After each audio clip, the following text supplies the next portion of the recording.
오늘 우리가 함께 볼 하나님의 말씀 시편 42편 1절에서 5절까지입니다. 구약성경 시편 42편 1절에서 5절까지입니다.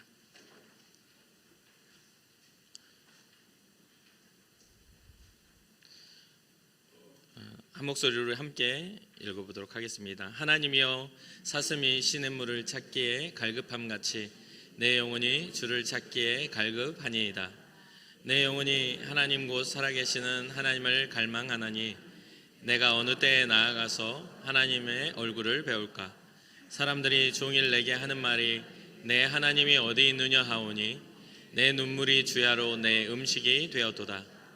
내가 전에 성의를 지키는 무리와 동행하여 기쁨과 감사의 소리를 내며 그들을 하나님의 집으로 인도하였더니 이제 이 일을 기억하고 내 마음이 상하는도다.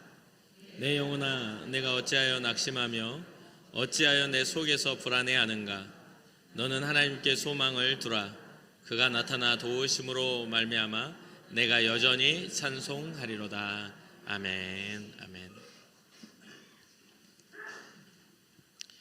시편은 총 5권으로 분류가 됩니다. 1권은 1편부터 41편까지가 1권으로 치고 오늘 2권째 되는 첫 번째 권 42편은 2권의 첫 번째 시편입니다.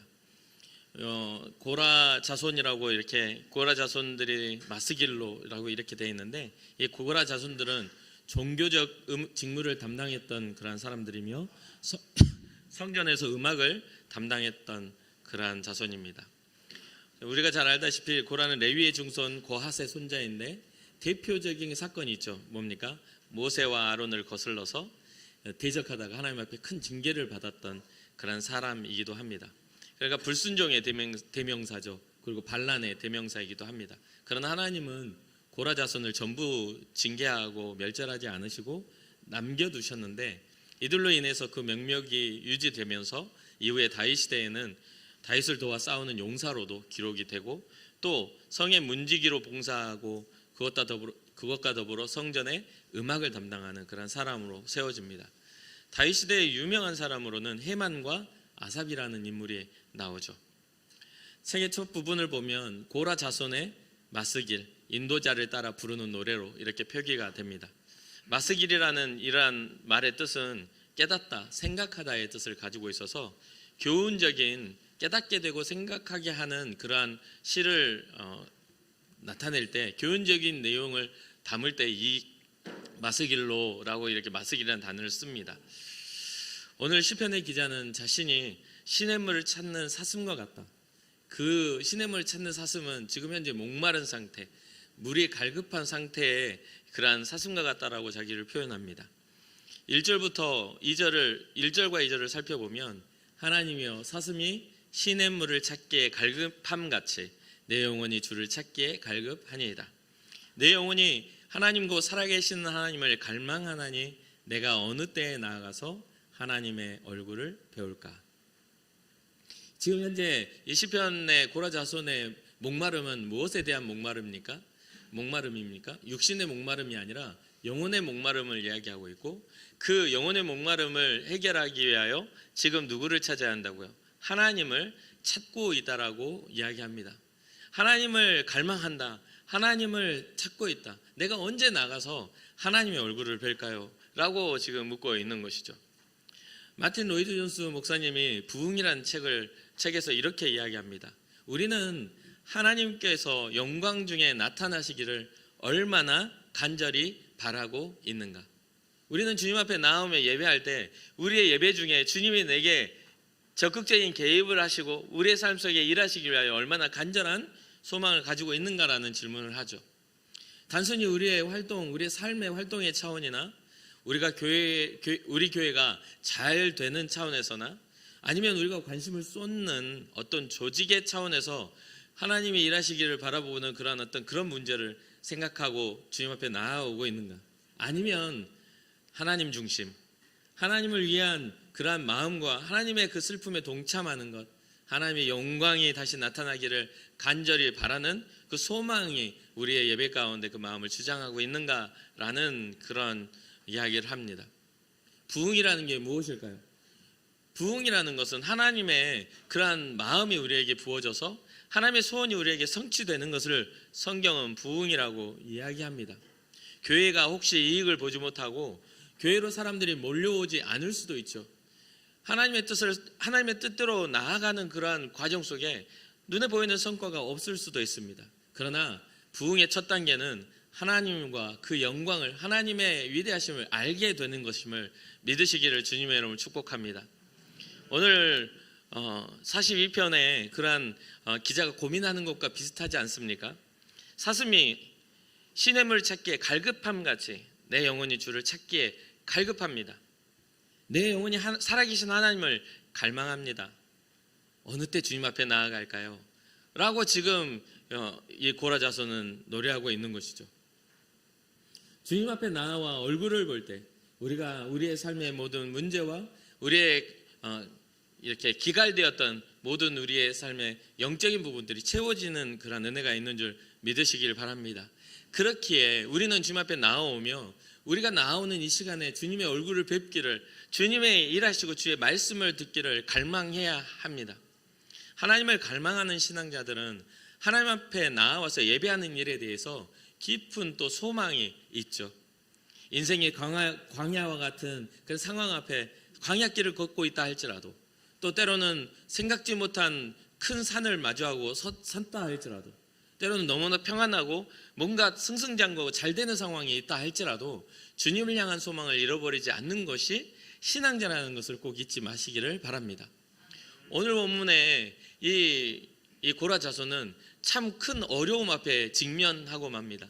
3절에 보니까 사람들이 종일 내게 하는 말이 네 하나님이 어디 있느냐, 네 하나님이 어디 있어? 라고 묻는 겁니다. 하나님의 성전 문지기로 하나님을 찬양하는 자로 주님 앞에 서 있는 자에게 이 사람들이 네 하나님이 어디 있냐라고 이야기를 한다는 것이죠. 하나님의 존재를 부정하고 조롱하는 것이죠. 이러한 질문 앞에 고라 자손은 깊은 슬픔을 갖습니다. 이 슬픔은 하나님을 부정하거나 원망하기 위해서 품은 슬픔이 아니라 오히려 하나님을 갈망하며 하나님을 증명하고자 하는 그런 신앙적 열망을 통해 이 슬픔이 임하게 된 것이죠. 오늘날 교회를 나오고 있고 또 성도로 살아가는 우리 모두가 자주 듣는, 자주 또 접하는 이야기이기도 합니다. 교회는 참 독단적인 집단이다 라는 그러한 이야기들을 세상에서 많이 합니다. 때로는 어떤 사람들 하나님만이 참 신인가? 라고 하면서 자기 신만을 하나님만이 참 신이라고 말하는 이 교회는 독단적이다. 그러면서 가장 많이 듣는 게 무엇입니까? 기독교는 너무나 이기적인 종교에 불과하다라는 이야기를 듣습니다. 그렇게 되는 이유가 어디에 있을까요? 그것은 바로 우리 안에 있는 죄의 가능성들이 주님 앞에서 예수의 보혈로 우리가 용서를 받았지 가능성이 사라진 건 아니잖아요. 우리가 가지고 있는 불안정성이 예수 그리스도의 보혈로 용서함을 받지 사라진 게 아니에요. 그렇기 때문에 우리는 끊임없이 우리의 마음의 요구가 하나님의 영광을 거스르려고 하는 그런 요구가 남아있는 것을 잘 알고 있지 않습니까? 그러다 보니 교회 안에 성도라고 하지만 넘어지기도 하고 실수하기도 하고 잘못하기도 하더라는 거죠. 사랑해야 할 그러한 존재들이 하나님 앞에 사랑은 받았지만 사랑은 하지 못하고, 하나님 앞에 용서는 받았지만 용서하지 못하고, 주님의 관용과 이해하심을 받았지만 누군가를 이해하지 않는 사람들이 모여 앉아 있더라는 거예요. 그러다 보니 다툼이 일어나고 서로를 원망하고 서로에게 손가락질하는 일들이 자연스럽게 일어나니까 그것을 보며 세상에서 믿지 않는 사람들이 봤을 때는 너나 나나 라는 생각이 들지 않겠습니까? 그러니까 뭐라고 합니까? 예수 믿는 사람들 별거 없더라. 교회 가서 한번 찍히면 용서를 못 받더라. 사랑이 있는 곳에 갔는데 사랑은 없더라. 그러면서 결국은 어떤 상황이 되냐면 우리 안에서도 그것을 증명하고 인정하고 고개를 끄덕거리는 상황이 되고 마는 것이죠. 우리도 스스로도 교회가 진짜 사랑이 있습니까? 그러면 몇몇 좋아하고 몇몇 친한 사람들끼리는 사랑하지만 그 이상 넘어가면 사랑하지 않는 집단으로 변질하고 말았던 것입니다. 그러니까 뭐냐면 우리가 불안정한 요소들을 인정하고 그것을 주님 앞에 내어놓고 나아가야 되는데 우리 스스로도 뭔가 하나님 앞에 답을 정해놓고 우리 스스로가 완벽해야만 한다는 그런 강박에 시달리는 것 같기도 합니다. 그러다 보니 오히려 그 강박은 우리로 하여금 실수하게 하고 우리로 하여금 불안전하게 만들더라는 것이죠. 죄를 인정하고 주님 앞에 나와 회개하는 자들은 그 실수 앞에 슬퍼하며 다시 되돌이켜 주의 영광을 위해서 다시 나아가기를 갈망하는 자들이 되어야 하는데, 자꾸만 그것을 인정하지 않으려고 하고 그러한 부분들에 있어서 자유한 것처럼 척하더라는 것이죠. 고라 자손은 이러한 상황에서 네 하나님이 어디 있냐라고 말하는 그러한 질문 앞에 굉장히 슬퍼하며 낙심합니다. 6절에 보면 영혼이 낙심되었다고 이야기를 해요. 그리고 10절에 보면 내 뼈를 찌르는 칼같이 내 대적이 나를 비방하여 늘 내게 말하기를 네 하나님이 어디 있느냐 하도다. 자신의 뼈를 찌르는 칼처럼 그들의 말이 심장을 관통하는 것처럼 힘겹게 하더라는 거죠. 그런데 꼭 우리가 잘못을 해야만 이러한 뼈를 찌르는 칼 같은 비난 조롱으로 여겨질까요? 이때 당시의 상황은 꼭 우리의 잘못과 우리의 분쟁, 교회 안에 부적절한 것 때문에 일어나는 게 아니라 우리 스스로가 하나님 앞에서 신앙이 흔들리는 것에 그 빈틈을 타고 들어와 우리에게 묻는 겁니다. 너는 진짜 하나님을 믿고 있냐라고요. 너는 하나님을 신뢰하고 있느냐라고 그 질문 자체가 우리를 찌르는 것이죠. 그래서 그러한 하나님에 대한 비방이 하나님이 어디 있느냐라고 말하는 그러한 모습들, 조롱들이 너무나 고통스럽게 다가오는 겁니다.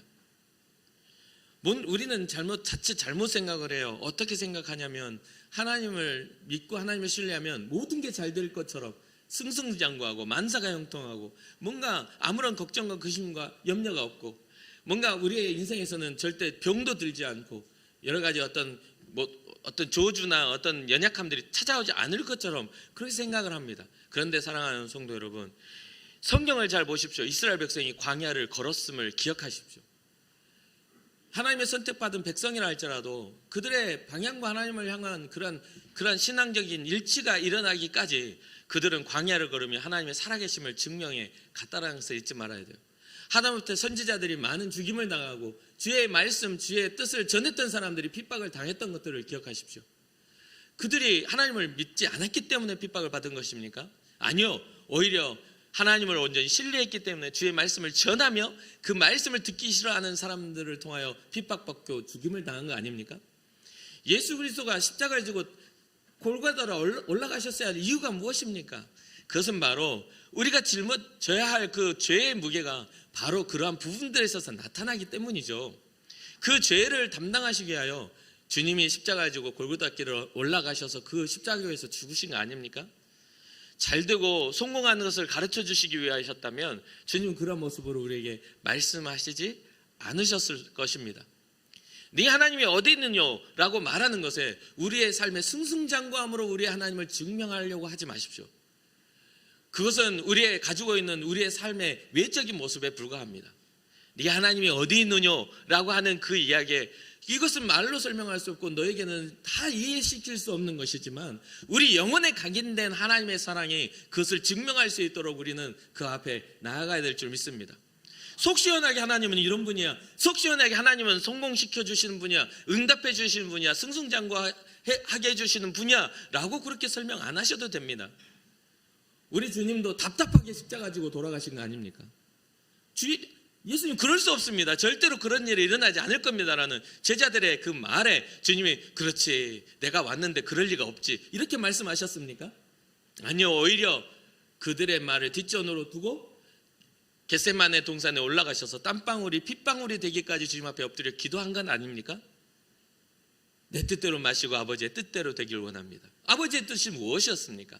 예수 그리스도를 통하여 하나님의 사랑이 우리에게 나타나기를 원하셨던 것 아닙니까? 사랑하는 성도 여러분, 우리가 속 시원하게 사람들에게 증명할 필요가 없습니다. 하나님의 사랑이 우리에게 다 있기만 하면 우리는 우리의 삶을 통해 우리의 구원을 통해 우리는 증명할 수 있는 것이죠. 4절을 보니까 이 고라 자손의 답답함이 또 드러납니다. 내가 전에 성의를 지키는 무리와 동행하여 기쁨과 감사의 소리를 내며 그들을 하나님의 집으로 인도하였더니 이제 이 일을 기억하고 내 마음이 상하는도다. 세상에 조롱 섞인 이러한 평가들을 통해 어쩌면 참 신앙자답지 못한 사람들의 모습을 통해 어쩌면 교회에 나왔던 사람들이 하나님 앞에 나왔던 시간들을 잊어버리고 떠나가거나 신앙을 잃어버리는 그런 모습들이 있을 수 있습니다. 그러나 사랑하는 성도 여러분, 우리는 독단적인 그런 사람들이 아닙니다. 오히려 예수 그리스도의 사랑을 가진 자들이고 또 믿음으로 세상을 바라보며 주님의 뜻이 무엇인지를 세상에 전해주는 사람들이죠. 악한 생각보다는 하나님이 기뻐하시는 일이 무엇인지를 더 고민하는 사람들이기도 합니다. 그 세상에 살아가는 사람들로 훨씬 악한 생각 덜해요. 그런데도 무엇이죠? 조금만 드러나면 너나 나나 이렇게 평가하는 세상의 기준에 우리의 연약함에 그 믿음의 틈을, 불신앙의 틈을 발견하지 마시기를 주님의 이름으로 축복합니다. 주님을 사랑하는 마음으로 세상을 품고 살아가는 우리에게는 하나님이 함께 동행하심을 꼭 믿으시기 바랍니다. 때때로 우리가 정직하게 행하고 예수 그리스도의 생명을 가지고 가도 그것을 고깝게 보고 그것을 제대로 보지 않는 사람들이 많아요. 아무리 변명하고 아무리 이유를 설명해도 그것에 대해서 귀 기울이려고 하지 않고 관심이 없기 때문에 관심 없고 그것은 관심 없고 내가 원하는 것만 해달라 이거죠. 내가 생각하는 것이 옳다라고 말하는 거예요. 그건 관심 없고 이렇게 이야기를 할 겁니다. 그래도 괜찮아요. 우리가 예수 그리스도의 그 복음 안에 정직한 길을 간다면 사람들의 인정, 사람들의 어떤 그러한 조롱, 사람들의 때로는 어떤 비난들 이런 거 별로 상관없습니다. 주님께서 인정해 주시면 되는 것이죠. 예수 그리스도의 사랑을 가로막고 복음을 거절하는 세상의 반응은 우리의 마음을 상하게 하죠. 왜 이 사람은 지금 현재 상한 건가요? 바로 이 고백 가운데는 뭐가 있냐면 이 내가 전에 성의를 지키는 무리와 동행하였다는 겁니다. 전에라는 건 뭡니까? 과거를 뜻해요. 내가 전에 성의를 지키는 무리와 동행하여 기쁨과 감사의 소리를 내며 그들을 하나님의 집으로 인도하였더니, 이 말은 뭐냐면 그 인도함이 예전 일이 되고 말았다는 거예요. 하나님 앞에 기쁨과 감사의 소리를 내며 주님의 집에서 기뻐했던 것들이 과거가 되고 이제는 더 이상 예배할 수 없는 상황이 되고 또 그들이 신앙을 잃어버려서 이제는 하나님이 어딨냐고 불신앙자가 되는 모습을 보며 지금 이 마음은 상하게 되었다는 겁니다.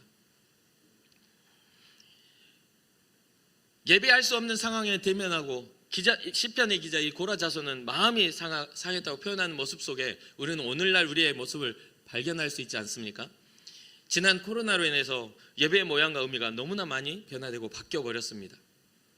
너무나 바뀌어버렸어요. 그러나 한 가지 놓치지 말아야 할 중요한 것은 우리가 드리는 예배는 하나님 앞에 거룩하게 구별된 제사라는 것을 잊지 마시기를 바랍니다. 이 예배를 통해 구약의 때는 예배를 통해 죄가 용서함이 되었고 예배를 통해 하나님의 긍휼하심을 입는 시간이었어요. 근데 지금은 어떻게 되었습니까?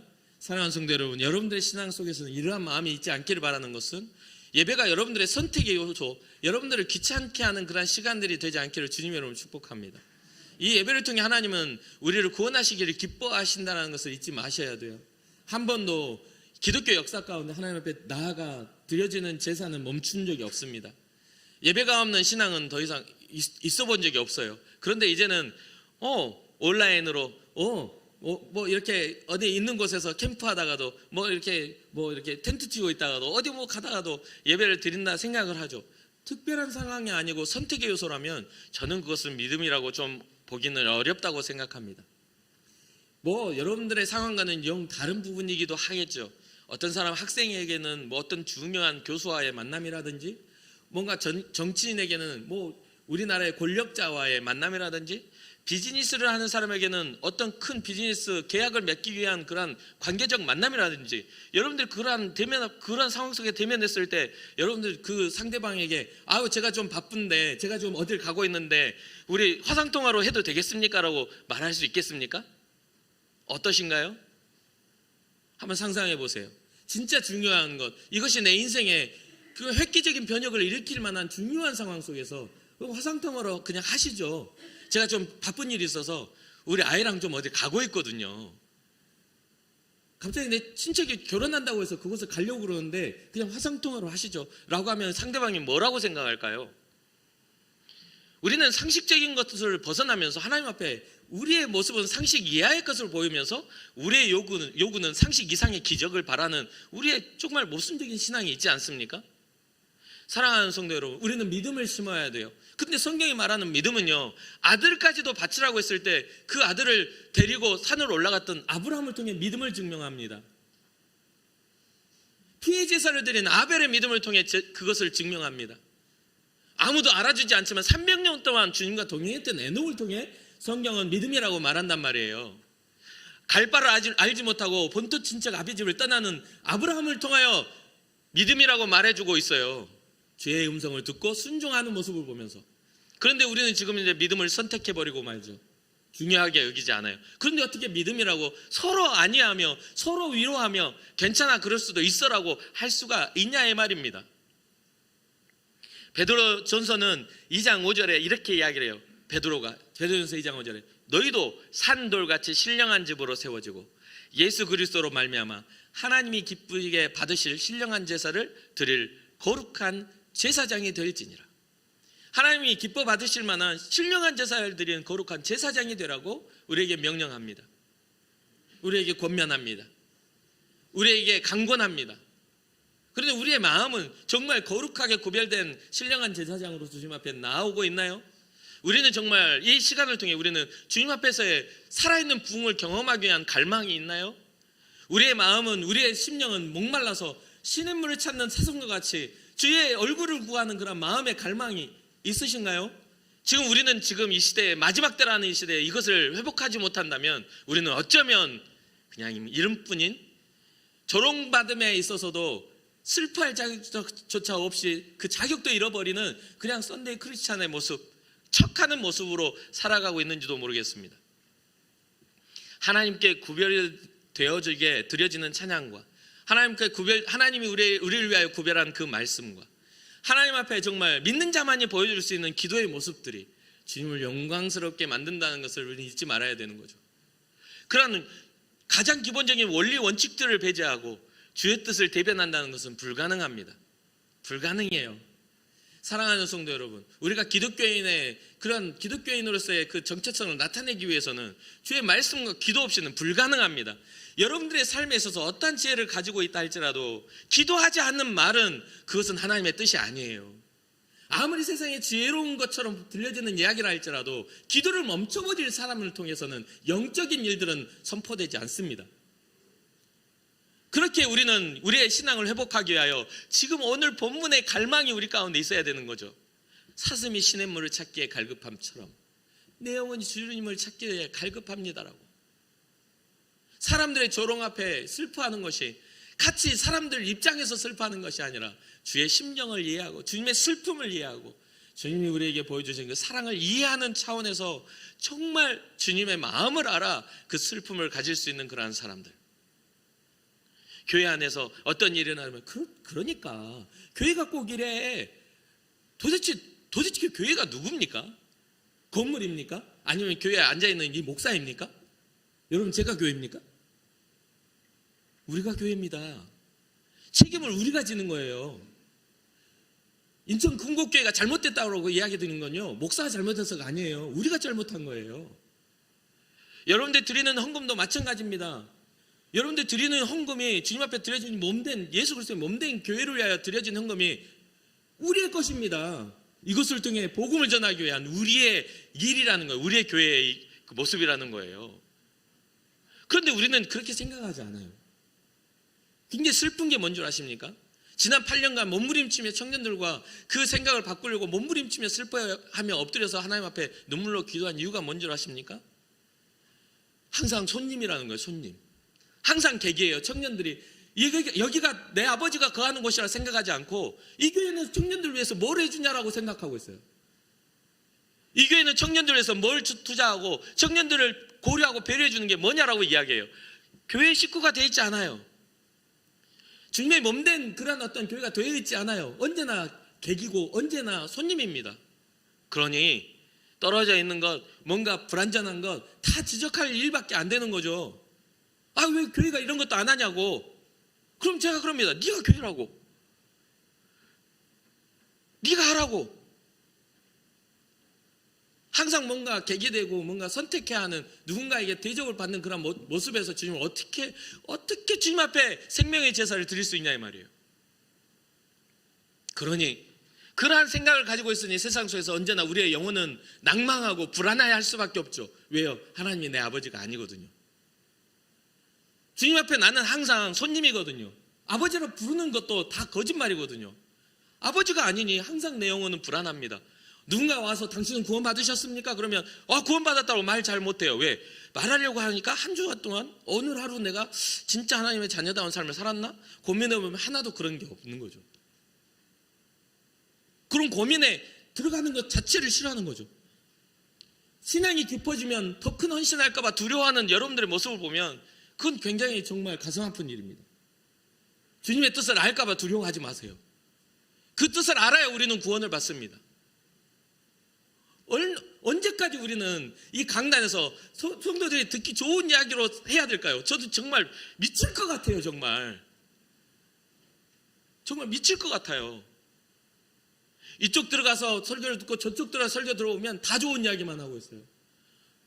다 망해가고 있는데 다 좋은 이야기만 하고 있어요. 교회는 점점 사람들은 떠나가고 수평 이동. 왜 수평 이동이 일어날 거예요? 여기에 생명이 없다, 저기에 생명이 없다, 여기는 목마르다, 저기에 목마르다. 답답합니다. 하나님 말씀은 그대로 있는데, 한 번도 변한 적이 없는데, 스스로 주의 말씀을 고민해보지 않으니, 스스로 내 눈을 열어 주의 말씀을 묵상해보지 않으니, 저희 가서 저 목사님이 한 말에 만족이 안 되면 다른 목사님 하는 말에 만족하려고 하고, 왜 스스로 생각하지 않고 왜 스스로 고민하지 않냐 이 말이에요. 미국의 라이프처치 담임 목사인 크로이그 크루셀 목사가 크리스천 무신론자라는 책을 썼어요. 하나님을 믿는다면서도 마치 그분이 없는 것처럼 잘 사는 그대에게, 하나님을 믿는다지만 마치 하나님이 없는 것처럼 잘 사는 그대에게. 그 책의 목차를 살펴보면 이런 주제들이 나옵니다. 하나님을 믿지만 어떤 분이신지 잘 모르겠습니다. 하나님을 믿지만 어찌하면 좋을까? 내 부끄러운 과거를 해결을 못한 겁니다. 하나님을 믿지만 기도를 들어주시지 않을 것 같아요. 하나님을 믿지만 하나님은 불공평한 분인 것이 확실합니다. 하나님을 믿지만 용서가 안 됩니다. 하나님을 믿지만 변하지 않아요. 나이 들면, 나이 정도 되면 고집스러워서 변하지 않습니다. 하나님을 믿지만 여전히 늘 걱정 근심에 젖어 살죠. 하나님을 믿지만 어떻게 해서든 행복해지고 싶으니까, 하나님 믿으면 별로 안 행복하니까 하나님 믿긴 하지만 이것이 중요해요. 가치는 아닌 거죠. 하나님을 믿지만 아직 돈이 더 믿음직스러운지라 하나님을 믿지만 교회는 도무지 마땅치가 않습니다. 여러분은 어떠십니까? 하나님을 믿지만 이러한 이유들을 대고 있지는 않습니까? 이 소 제목 중에 여러분들의 신앙을 뺏어가고 여러분들의 신앙을 불안하게 만드는 요소들이 혹시 있지 않습니까? 여기는 없어요. 나는 거기에서는 자유합니다 라고 하면 또 다른 부분에서 여러분들 주님 앞에 나와 기도하는 것을 방해하는 요소들은 있지 않습니까? 하나님을 믿지만 좀 편안하고 싶어요. 집에서 좀 쉬고 싶고 하루 힘들게 일하고 내가 좀 편안하고 싶어요. 그러나 그 편안함은 우리에게 진정한 하나님의 영적인 평안함을 줄 수가 없습니다. 절대로 줄 수 없습니다. 인생에 있어서 잠시 편안할 수 있어요. 좀 건강할 수도 있죠. 그래봤자 100년 아닙니까? 그래봤자 100년입니다. 열심히 살고 정신없이 살다 보면 벌써 40대가 지나고 50대가 되고, 이제 좀 편안해지려고 하면 50에서 70 가까이 되면 이제 아프기 시작해요. 몸에 한두 군데 문제가 생기면 병원 다니다가 불안한 마음에 병원 계속 다니면서 건강검진할 것입니다. 그리고 70에서 80 넘어가면 그때부터는 애들한테 말하겠죠. 나는 요양병원은 보내지 말아라. 나는 그래도 적어도 집에서 편안하게 이렇게 있다가 좀 건강하게 있다가 웬만하면 요양병원 보내지 말아라. 거기 가니까 사람들이 참 비참하게 죽더라. 80에서 이제 90 넘어가고 90에 100세 시대니까 100세까지 가면 80에서 100세까지 우리는 얼마나 많은 쾌락과 어떤 만족을 누리며 그 시간을 보낼 수 있을까요? 100세 시대인데. 어떤가요? 요즘에는 일도 퇴직하는 시간, 그 나이대도 굉장히 100세 시대니까 65세나 그렇게 퇴직하는데도 늦게 하는 거잖아요. 그렇게 해도 나머지 35년이 남아있는데? 이제 3분의 2밖에 못 살았는데요? 그럼 한번 잘 구분해서 생각해 보십시오. 젊었을 때는 재미있게 사람들 만나서 운동할 때도 하나도 몸살 나는 거 없이 안 아팠는데, 이제는 조금만 걸어도 무릎이 삐그덕거리는데, 그래봤자 한평생 100년 안에 살아가는 삶 속에 하나님, 우리는 그 인생을 안타까워하시며 슬퍼하시며 자기 아들까지 희생하셔서 생명을 주셨단 말이에요. 우리의 영원한 그러한 회복과 평안을 주셨는데 우리가 편안함 때문에 평안함을 버린다고요?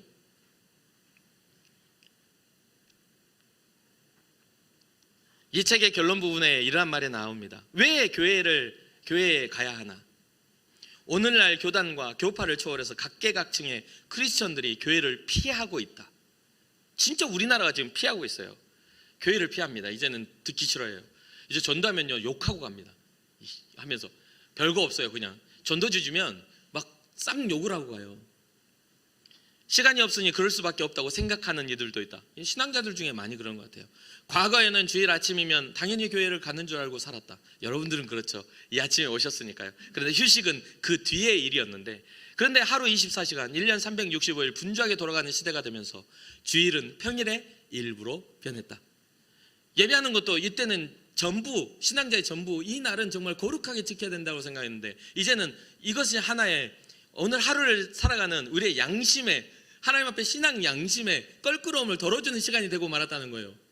이 시간 한 시간이 주님 앞에 난 신앙자라는 것을 증명하고, 다시 한번 주님 앞에 나는 하나님 아시죠? 보셨죠? 이제 나는 캠핑 갑니다. 1부 예배 드리고 가고 2부 예배 드리고 가고 오후 예배, 오후 예배 이제 뭔가 이렇게 돌리시죠. 왜? 우리도 쉬어야지 라고 하는 그런 시대가 됐습니다. 그리고 기도회도 많이 없어지고 말씀 세미나 한다 해도 이제는 그 시간이 잘 안 와요. 수요일 날 교회 많이 오는 교회가 많이 없습니다. 예배를 소중하게 여기지 않아요. 대다수의 상점과 식당들이 문을 열죠. 하루 종일 어른과 아이들의 스포츠 경기가 열립니다. 어떤 이들에게는 주일에도 일하는 날이고 밀린 잠을 보충하거나 허드렛 일을 처리하는 날일 수도 있죠. 해야 할 일이 많을수록 교회는 우선순위에서 밀리게 마련이다. 더러는 교회에 갈 시간이 충분하지만 그냥 싫어서 가지 않는다. 그런 마음이 있으시지 않습니까? 위선자들로 가득해서 볼 때마다 교회 오면 구역질이 난다. 하긴 무언가를 믿노라고 떠들어대면서 평소에 딴판으로 사는 이들과 어울리고 싶어하는 이들이 어디에 있겠는가. 한편으로는 교회 생활에 열심을 내면서 다른 한편으로는 불륜을 비롯해 부도덕한 짓을 일삼는 교인들을 누구나 한둘쯤은 알고 있을 것이다. 개중에는 인간이란 태생적으로 위선적인 존재라는 걸 받아들이는 이들도 있다. 다만 입만 열면 돈 타령하는 게 듣기 싫어서 교회에 걸음을 하지 않는다. 교회가 돈 타령을 한다는 거예요. 이 물질이 어디에 쓰여지는지는 관심이 없어요. 내 것을 빼앗아가는 그러한 단체고 존재로 여겨지는 것이죠. 정말 삶을 변화시키는 일에 예산을 쓰고 있는지 의심스러워한다.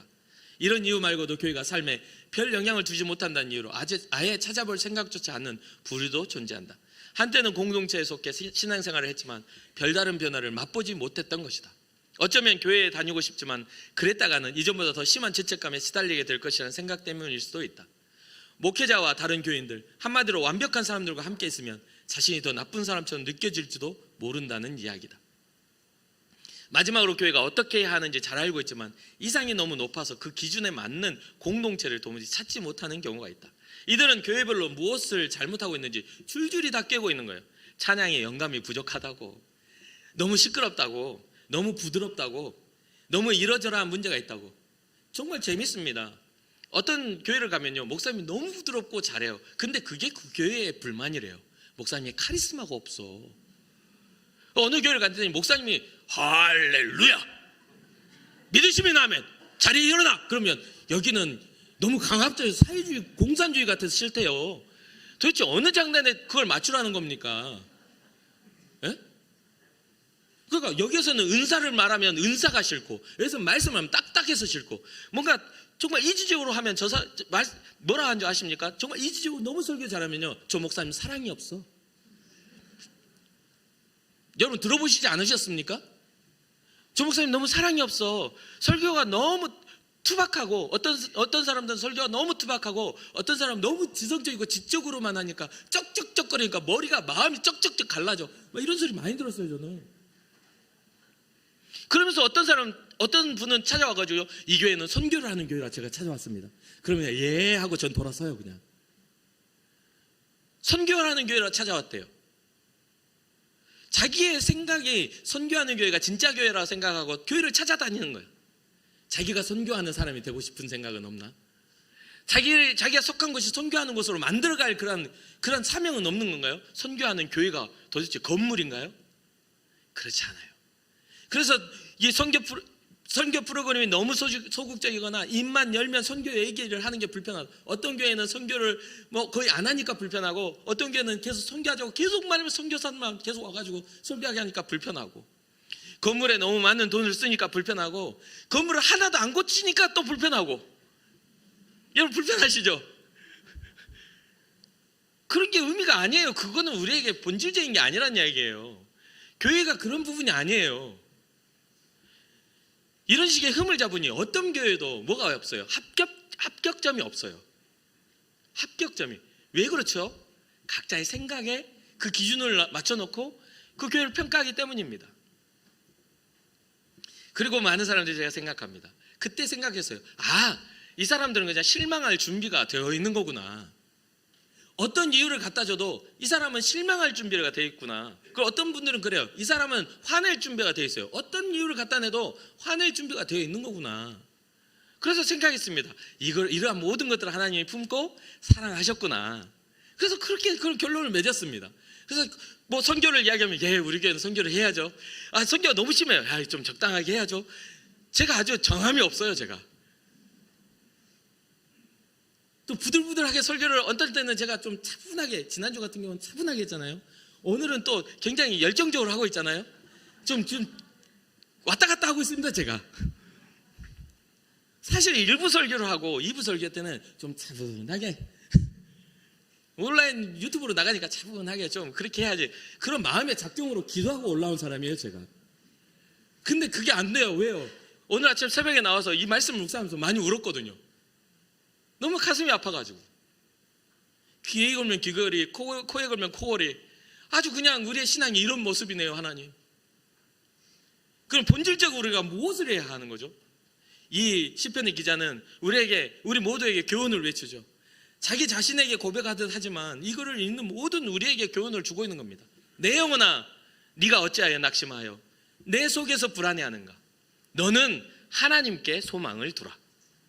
그가 나타나 도우심으로 말미암아 내가 여전히 찬송하리로다.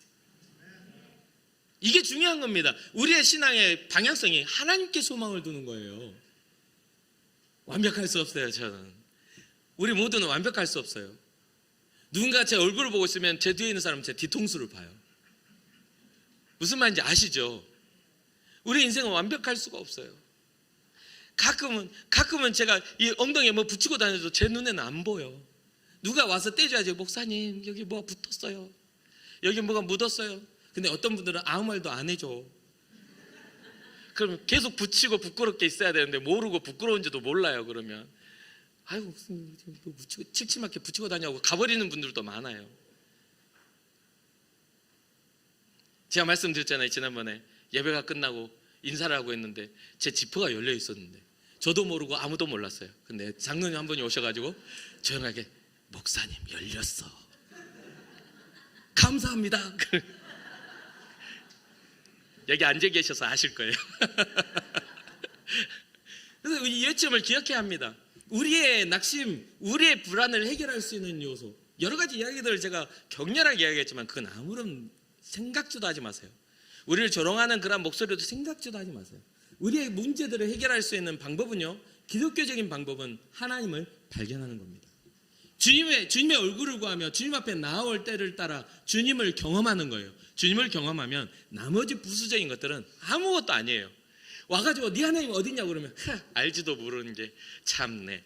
그렇게 되는 겁니다. 생각해 보세요. 나사로가 죽었다가 예수님이 기도하셔서 4일 만에 딱 무덤 열고 나왔어요. 나사로가 하나님 나라를 경험하고 왔습니다. 주님의 부활을 경험했어요. 나사로가 잘 먹고 잘 사는 것처럼 하는 대제사장들과 바리새인과 사두개인과 율법 학자들 보면서 어떤 생각이 들었을까요? 저 무식한 것들, 저것들. 영적인 세계를 발견해버리는 나사로는요, 그들이 무지해 보였을 겁니다. 그렇지 않았겠습니까? 예수님의 부활, 예수님의 능력을 경험한 나사로 입장에서는 그들의 무지함이 어리석어 보였을 거예요. 우리가 주님을 경험하고 알게 되면 우리가 뚜렷하게 설명 못 해줄 수도 있어요. 우리가 그거를 논리정연하게 할 수 없을 수도 있어요. 누군가 와가지고, 미안합니다, 그건 예예요. 누군가 와가지고 목사님은 사모님을 왜 사랑하세요? 그러면 제가 논리정연하게, 우리 아내는 키 160 몇 점 몇에 몸무게는 몇 킬로에 얼굴은 좀 예쁘게 생기고 뭐 또 애를 넷이나 낳아줘가지고 헌신적이고 또 항상 나를 사랑한다고 이렇게 논리적으로 설명을 꼭 해야 합니까? 여러분들 그렇게 설명해야 사랑이라고 생각합니까? 아니요. 화장 지으면 다른 사람이 돼도 사랑해요. 그냥 사랑은 그냥 사랑 되어지는 거예요. 우리가 뭐 하나님 앞에 아름다워서 주님이 우리를 사랑하셔서 예수 그리스도를 십자가에 달려 죽기까지 사랑하신 겁니까? 여러분들이 얼마나 아름다우신가요? 주님 보시기에. 여러분들의 신앙 정말 절대적이십니까? 아니잖아요. 근데 주님이 사랑하신대요. 여러분들 위해 주님은 죽기까지 사랑하시는 주의 사랑을 증명하셨다는 거예요. 그래서 이 외침을 우리는 기억해야 합니다. 우리의 낙심을, 우리의 불안을 회복하시는 분이 하나님이심을 기억하며 주님 앞에 나아가 주님 앞에 소망을 둘 때 우리는 불안을 버릴 수가 있는 거예요. 내 영혼의 낙심함을 버릴 수가 있는 겁니다. 세상의 손가락질과 그 비난의 요소들에 담담하고 담대해질 수가 있는 거예요. 우리 스스로가 주님을 경험하지 못했기에 그 말에 우리는 서로를 헐뜯고 있어요. 거봐, 교회가 그렇다니까. 와, 우리 교회는 진짜 은혜가 안 돼. 내가 교회라니까요. 우리 교회를 형성한 건 저예요. 여러분이에요. 다른 사람이 증명해 주는 게 아니라 주님과 나와의 사이 속에서 증명되어지는 거라고요.